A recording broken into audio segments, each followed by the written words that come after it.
Words of the Spirit 10:21-24. Don't defraud my people. I speak unto all who will hear this day, and I say, do not defraud my people, for it is not wise to do so. Those who choose to lie, cheat, and steal from the ones who are mine are doing so to their own destruction. When you see the ones who are defrauding those who are true to me, the time comes that I, the living God, will bring down my wrath, fury, and indignation upon them.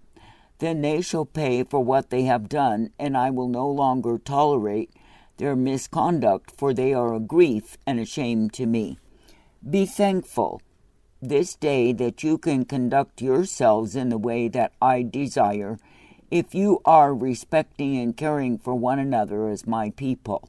I do not want my people to be defrauding one another by doing what I do not intend and being in contention with one another.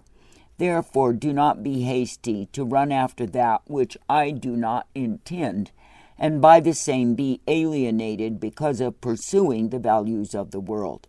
The truth is that when people are quick to run after that which is useless and hopeless, they are running in vain.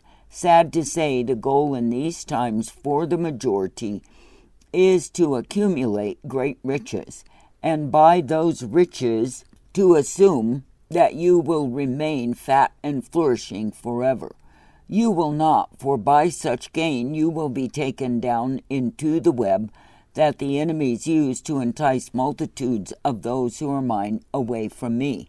Then as they are pursuing the ways of the world, they are bound in the indebtedness that has caused them to be helpless and hopeless. This is because they are trapped in the deceitfulness of riches.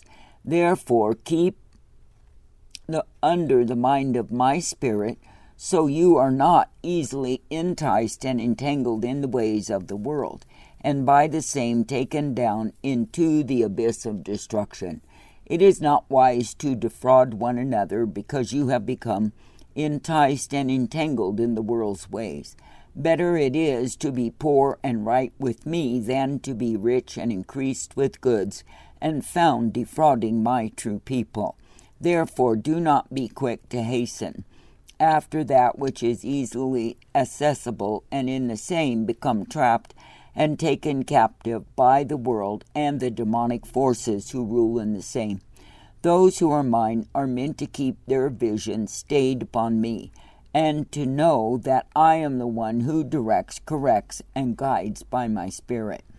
I do not want my people to be caught up in the deluded confusion of these times, and by the same to be overwhelmed.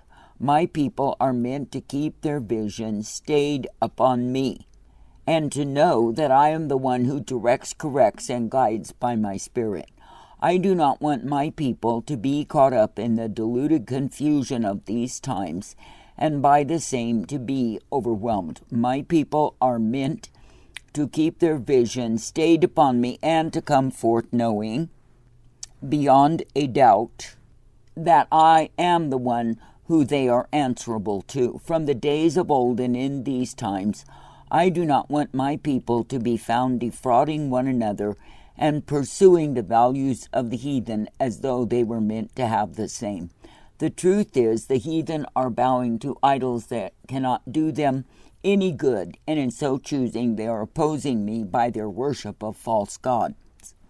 When those who are claiming to be my people are commingling with the heathen to the extent that they are pursuing and following false gods, they become dumb by their choices. Not only do they become dumb and dumber, they become my enemies and are no longer to be found under my mercies. In their choices they will be found losing, and that is because they have opened themselves up to demons and will have misery as their cup. Why do those who are calling themselves my people so easily give up the standards of righteousness that I have for them to walk in? They do so because secretly they are lusting after those things that will bring them to ruination and damnation. Because they quickly bow to the world and the demons of this world, they are taken down the broad way, whereby they are exposed to the deviations that bring abominations, ending in damnation. In such snares and entanglements they will defraud those who are my true people, and by such they will be proven to be corrupt and far from what I intend and purpose them for. Those who are defrauding the ones who are true to me are counted as targets for my vengeance, and I will bring the same down upon them. With these things in mind and heart, be following the leading of my Spirit each and every day, and do not be quick to abandon your trust and confidence in me. Know that I do not lead anyone to choose to defraud those who are true to me. Those who do so out of their own lust and greed will find that they are defrauding by their dishonest gain. While they have chosen the deceitfulness of riches above integrity in me, the same will cause them many sorrows and mental and physical miseries. Over and over they will suffer because they are estranging themselves from me and following after the darkness that is destructive. There is none who gets by on me, and those who are believing that they do will find that they are deceived because they have been taken into mental captivity by their choices against me. Do not be in continual fellowship with such ones, for they are living in the place of estrangement from my arrangement and going headlong into their own death. I do not want you to go into death. I want you to come forth in the newness of life, love, and light. Be glad even this day that I give the mind of my Spirit to guide the ones who are determined to please me. Follow the commands that will bring you forth in integrity and honesty with one another.